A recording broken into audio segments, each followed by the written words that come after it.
Bonjour à toutes, bonjour à tous. Bienvenue dans l'Hebdo de l'Écho, votre rendez-vous économique du week-end sur iTélé. La création et le développement d'une entreprise, c'est parfois une véritable aventure. Et quand elle est incarnée par un aventurier, et au sens propre du terme, et qu'il a réussi à allier sa passion et son entreprise, ça mérite d'être expliqué. Et cet homme, c'est vous, Benoît Laval. Bonjour. Bonjour. Vous êtes le PDG, le fondateur de Redlight, Red R-A-I-D, et ça a son importance puisque c'est une entreprise qui fabrique des vêtements et des équipements pour ces courses folles que l'on appelle le trail. Le trail qui est votre passion. On va juste démarrer par là. Vous courez depuis 35 ans, c'est ça ? J'ai 44 ans et je cours depuis l'âge de 9 ans, effectivement. Depuis l'âge de 9 ans. Et votre dernière course, c'était 400 km à pied dans le désert de Gobi, c'est ça ? Voilà, donc le désert Gobi, c'est au fin fond de la Chine et une course qui fait 400 km non-stop, une ligne de départ, une ligne d'arrivée. Au GPS, donc la plupart du temps aussi en dehors des sentiers et le premier qui est arrivé. Donc j'ai fini 5e et une belle course internationale, c'était la première édition, une course qui va bien grandir. Juste pour qu'on ait une idée, il fait combien ? Quelle température la nuit, le jour ? Alors le jour, on a eu des 40 degrés, il y a des dromadaires, il y a des dunes de sable, il y a tout ça. Et la nuit, on a eu des moins 10 avec de la neige aussi, donc des choses, vraiment une variation de température très forte. On voit quelques images là, et juste pour terminer avec ça, vous avez mis combien de temps pour parcourir ces 400 km ? J'ai mis 4 jours et demi, 107 heures. 107 heures. Voilà. Votre course, donc, la course, c'est pas votre métier, c'est votre passion. Et cette passion, donc, vous l'avez reliée à votre métier. Vous avez créé Redlight. Pourquoi vous avez créé cette marque ? Parce que finalement, vous ne trouviez pas de quoi vous équiper. Vous n'aviez pas le truc idéal. Il vous manquait quelque chose ?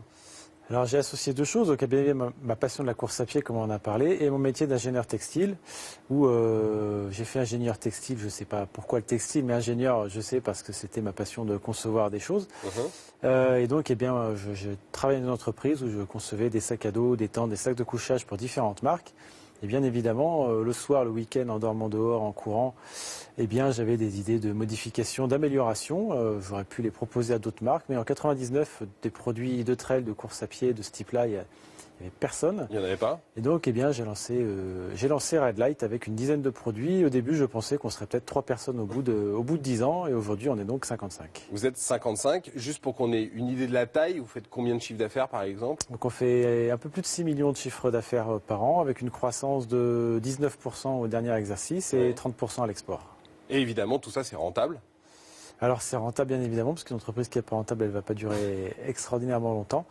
Et voilà, il y a aussi une particularité, c'est qu'on est à Saint-Pierre-de-Chartreux, donc dans les montagnes, à une demi-heure de Grenoble, 1h15 de Lyon, pour être dans un laboratoire ouvert sur la nature. Et c'est pas par hasard que vous dites ça, parce que évidemment, il y a énormément de recherche et développement dans votre entreprise. Évidemment, ce sont des vêtements techniques, des objets techniques, donc il faut faire de la recherche.